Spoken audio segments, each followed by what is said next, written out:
Well, you sound like a broken record here. You got hot, dry, hazy. There are still some storm chances in the next couple of days, but still, this hot weather is expected to stick around for quite some time. It's the kind of day you cross your fingers and hope the fires don't get started, which has some Coloradans asking about all those burn piles you see sitting around this time of year. Firefighters from a department in the foothills tell us, don't worry, they're there on purpose. 9 News reporter Jennifer Meckles is here to explain why. Yeah, guys, you've got smoke in the air from the West Coast. You've got red flag alerts locally. It's impossible to ignore this just constant sense of dread around fire risk in Colorado in the summertime. Well, Evergreen Fire Rescue said they've also got people who are starting to reach out to them to ask about these burn piles that people think they've just left abandoned around town, seemingly. They said, no, hang on a second. This is actually part of our wildfire mitigation strategy, and they wanted a chance to explain.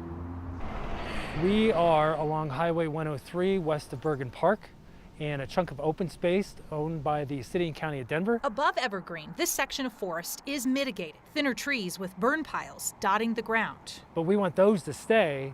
These are on a 2-year, 3-year plan. We're going to get rid of these. Einar Jensen is the risk reduction coordinator for Evergreen Fire. There are hundreds, if not thousands, of burn piles scattered throughout our jurisdiction and probably tens of thousands of piles across the state of Colorado and all the western states. Jensen and his team have seen the social media chatter, people growing more anxious about piles like these left to sit. But he says, generally, this is the strategy. It takes a couple of years for these larger trees and the branches to dry out. Then when we get to the next closest burn season, so over the winter, when there's at least 6 inches of snow on the ground, then agencies come back in and in a far more managed situation, burn off the individual piles. And then the nutrients are able to get back into the soil. We choose days where the smoke disperses into the atmosphere rather than down to the road or down to the neighborhoods. But isn't a pile of wood on the ground a risk too?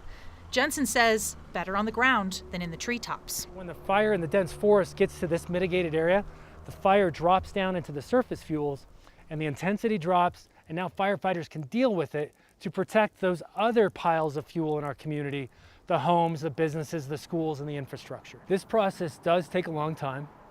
It reduces risk, it does not eliminate risk, and we certainly understand that the visual change can cause that anxiety itself. Einar says just hauling out wood, chipping it, that's not just as simple as it might sound to those of us who don't really know and understand this whole process. He said it can also increase the carbon footprint. And again, the idea of keeping them there on the forest floor and burning that wood can also then release nutrients back into the soil. But guys, he says, listen, he gets it. It's scary to see that stuff just lying around and you're thinking, oh my gosh, could that not catch fire? Are we creating problems here? So he just was kind of hoping to maybe answer some of those questions and maybe reduce the anxiety a little bit. All right. Lauren Robinson, makes sense. Asked and answered. There you go. Yeah, makes total sense. And with today's temperatures, you could see why people were on edge. We made it to 97 degrees today at DIA. Other areas like Fort Collins and Grand Junction made it into the triple digits. So it was very hot and dry out there. In addition to all of that haze, just kind of being a visual reminder of our fire dangers. But we saw those 70s, 80s, even low 90s up in the high country. Right now, as we take a look at our HD Doppler radar, off to the west, we saw some light scattered showers and thunder showers across the western slope and into the high country. That's where they stayed, and that's where they're going to remain until they kind of start to linger out. Now, across the Front Range and Eastern Plains, we've been dry all day, and we're going to stay dry into the evening.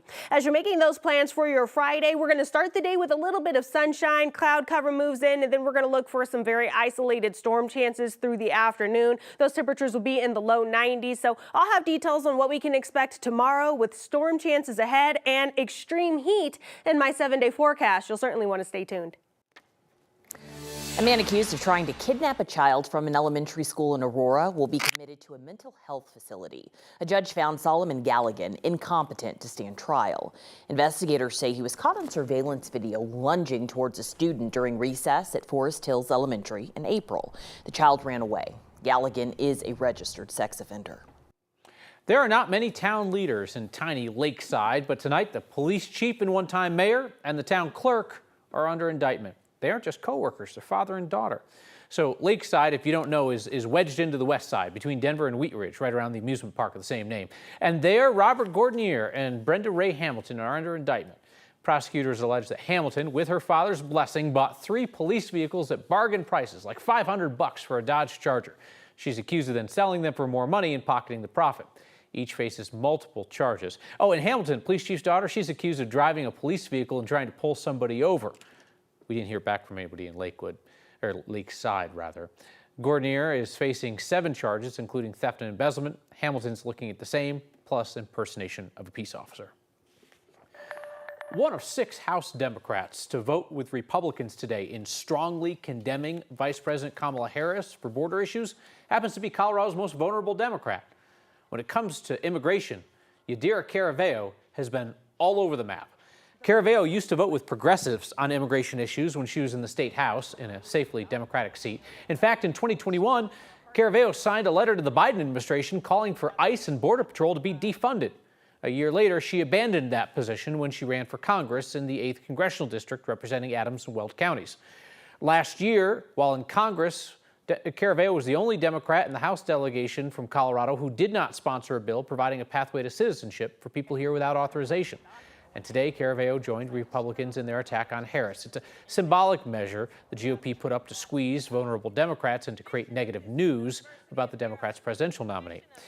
4 days before she strongly condemned Harris, Caraveo endorsed her for president. The Congresswoman's team said she was not available to talk to us about this today. In a written statement, Caraveo said she's an independent voice. RTD's police chief is on leave, and it's not clear why. The agency isn't offering up any explanation. A letter from the general manager and CEO, Deborah Johnson, to Deputy Chief of Police Steve Marchigiano confirms that Director Joel Fitzgerald Sr. went on leave at the start of the month.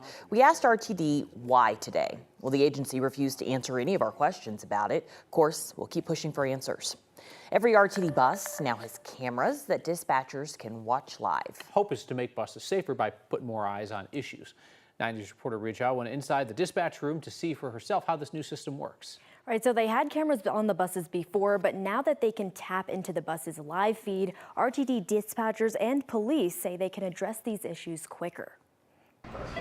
14, 17. The eyes and ears behind RTD's new live security system I'll get that transit watch. are dispatchers like Danielle Vargas. We're the second set of eyes for our resources and for our responders, so we can explain what's going on. RTD's bus fleet is now decked out with nearly 10,000 new cameras. Right-click on it and do live. You'll be able to see the live footage of that vehicle. Each camera can be tapped into in a matter of seconds. And if you would like to do a playback, you just put in the time and you click, that's fine, go ahead at 2 o'clock.